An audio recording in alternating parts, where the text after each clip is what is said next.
badai tengah malam.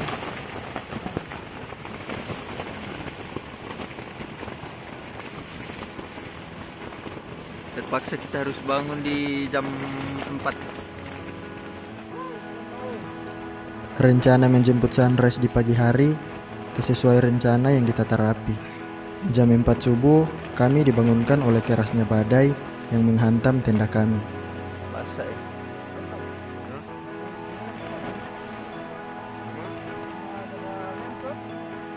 Kami dan teman kami mulai panik, mengingat angin yang bukan mulai reda, melainkan mulai kencang dengan durasi yang lama. Kami sempat melihat keadaan di luar, namun sulit untuk merekam. Bahkan salah satu frame tenda teman kami sampai lepas. Ayo nih frame sudah cabut. Tenda. Ini. Kami hanya bisa berdoa dalam hati, badai bisa cepat reda. Sesekali meredahkan suasana hati dengan bernyanyi, mengobrol, dan bercanda di tengah badai. Jadi bagus di atas tanah. Kemarin tadi malam atau tadi di TikTok. Ya aduh, tapi tadi malam ini. Jadi ini sudah jam 6 tepat dan tenda kita sudah banyak masuk air dan kita sudah tidur di atas air. Kamu Konora? Hah?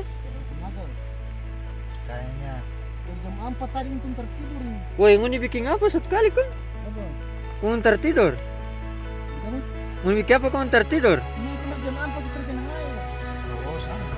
Astaga lah. Itu jam 4 sudah. Woi, hujan berhenti, reda, tong packing, turun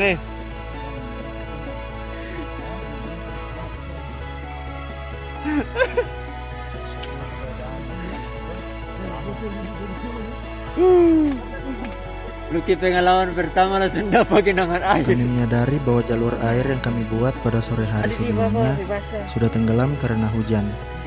Dan akhirnya tenda kami tergenang air. Kami mencoba melihat keadaan di luar tenda.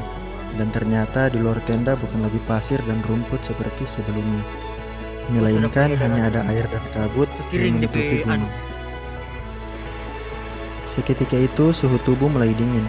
Dan kami mencoba menghangatkan badan dengan kompor mini. Kali ini air sudah benar-benar masuk ke dalam tenda kami, dan kami pun benar-benar berada di atas air. Tak lama kemudian kami memutuskan untuk keluar dan mengambil barang kami yang sudah hanyut untuk dipacking ulang dan dibawa turun.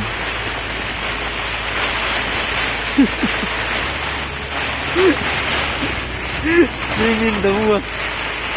Kabut, hujan.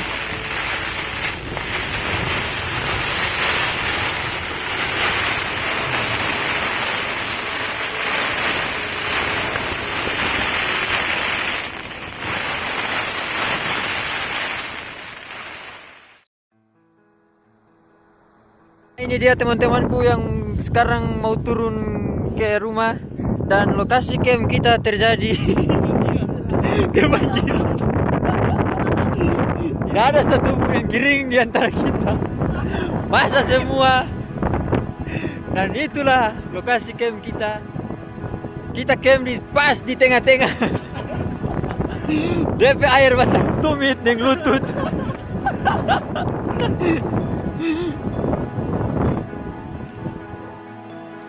Kami mulai berjalan turun dan menelusuri jalur pendakian yang kian menukik. Barang bawaan yang basah karena hujan dan banjir di dalam tenda menambah volume berat tas carrier kami. Pagi yang dihantam badai dan hujan menimbulkan rasa penasaran akan penampakan sunrise. Karena rasa penasaran itulah timbullah rasa ingin kembali lagi ke Gam Konora.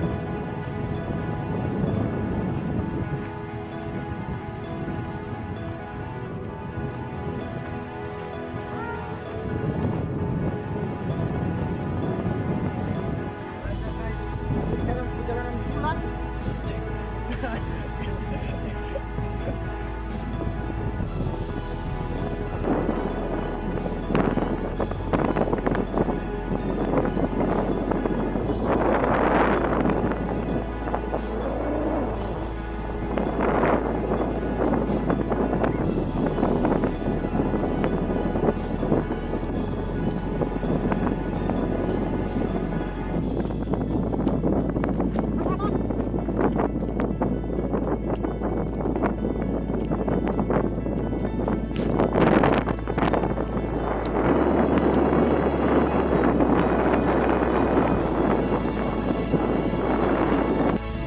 Ketika perjalanan turun yang ditemani angin gunung yang bertiup, satu masalah mulai muncul, rasa lapar. Maklum, belum sarapan. Kami beristirahat sejenak di pos 5 dan mulai menyiapkan makanan. Untung saja air dan persediaan makanan lainnya masih ada dan cukup untuk disantap.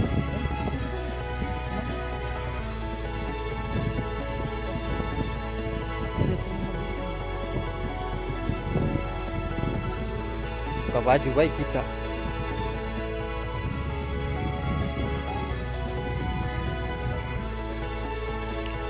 Kurang lebih 3 jam kami berjalan, kami menemukan sungai kecil yang sudah pernah kami lewati sebelumnya. Kami beristirahat dan berfoto sembari membasahi tenggorokan yang kering.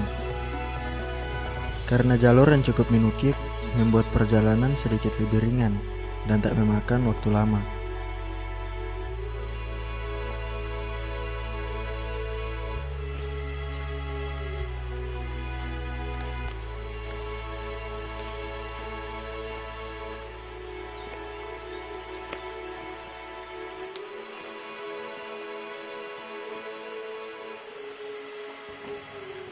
Petualangan ini mengajarkan kita dalam melawan rasa ego pada sebuah perjuangan. Puncak tidak akan lari dan meninggalkan kita. Kita hanya perlu bersabar dan ikhlas. Ada besar harapan dan timbulnya rasa penasaran adalah sejatinya sang petualang. Terlalu cepat bukan hal yang baik, dan terlalu lama bukan tindakan yang bijak. Sebab ada yang harus diperjuangkan, dan ada yang harus dipertimbangkan.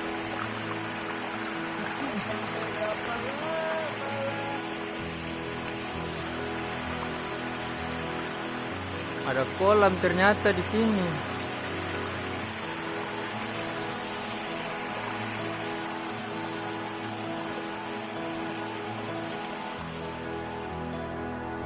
Pulang berjalan kaki. Tak ada orang jemput. Terpaksa berjalan kaki. Dan akhirnya kami sampai di perkampungan. Sambil menunggu jemputan, perlahan kami berjalan kaki. Pulang berjalan kaki. Tak ada orang jemput. Terpaksa berjalan kaki.